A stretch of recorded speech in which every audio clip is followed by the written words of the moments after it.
Hi guys, so here I am once again, and today I'm going to be giving you some tips and tricks on how to improve and boost your learning English process. So let's get into the video.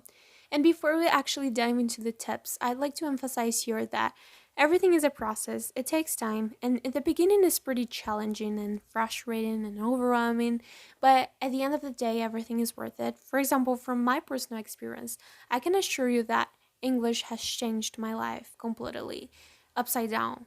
Not only when it comes to academic and professional life, but also me as a human being. Like, I'm more open minded to try new things, and also, English has given me the opportunity to really create new bonds and friendships with people from all over the world.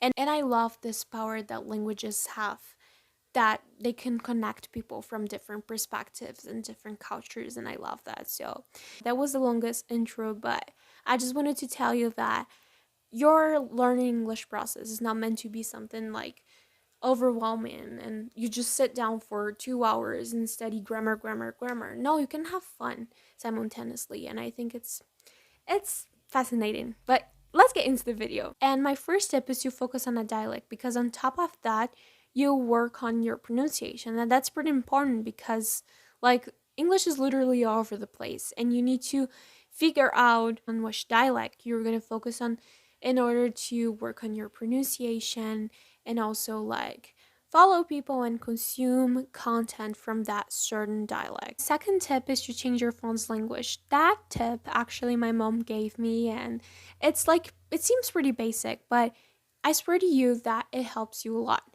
because like with this small changes in your daily life, they will turn into something bigger. So like changing things that you use daily will help you a lot. For example, you're catching up with your friend on WhatsApp, and on the top of the screen you see typing.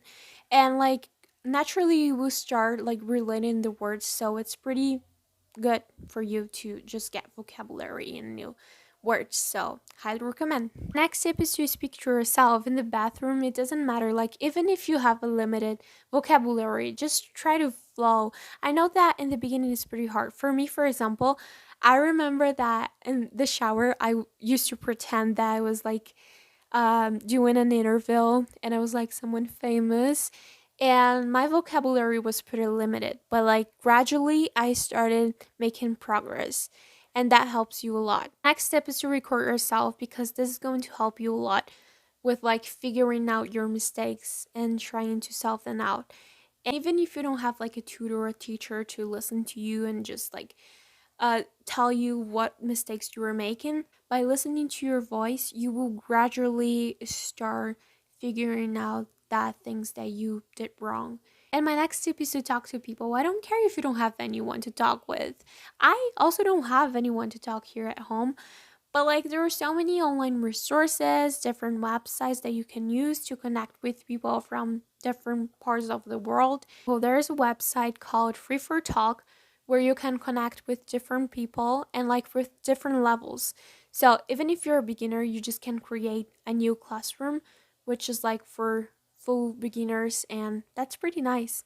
For example, one day I was talking with a guy from Costa Rica and another Brazilian guy, and we talked for like an hour, and it was pretty nice. We were talking about our cultures, our differences, and it's pretty nice because you can like talk to people, connect with them, make friendships, and sort of test out your English. This is actually a recommendation, but I highly recommend you to use Reversal, which is an app that you can learn words through different contexts, because English has so many words, more than a million. With Reversal, you can listen to the word and like work on your pronunciation and also learn that certain expression in different contexts. Another recommendation is Oxford Dictionary, where you can listen to the pronunciation from the British accent and the American accent, and also learn different words with different like contexts. So I think it's pretty nice. And next step is to read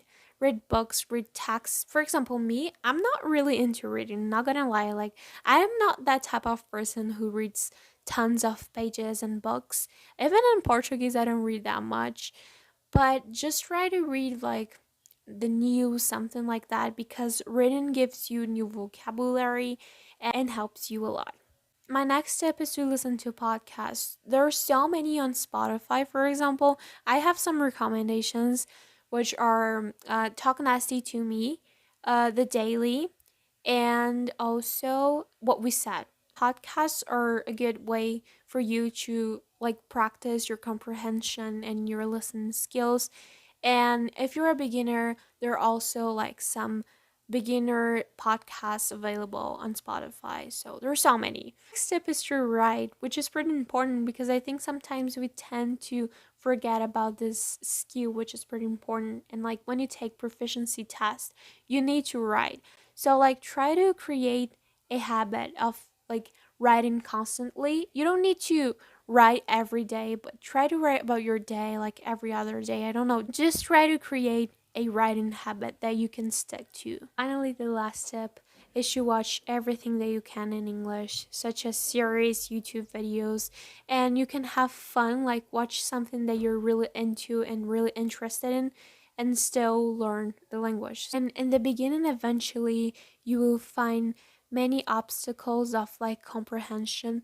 If you feel a little bit insecure about like starting a series completely in English and like you have problems with comprehension and understanding those native speakers speaking like quickly, I recommend you to turn on the audio in English and like the subtitles in your native language. And when you feel more comfortable, you change the subtitles to English. So now you have both the audio and the subtitles in English, and then you take them completely off. Throughout your journey, you will see that some circumstances in your life just pushes you out of your comfort zone to take the subtitles off. For example, when you're watching an Instagram live, you don't have subtitles available. That pushes you to really work on your skills and your comprehension. And yeah, guys, so that was the video. I hope you enjoy it. Thank you so much for watching it, and I see you soon. Give your thumbs up and subscribe to my channel, and bye bye.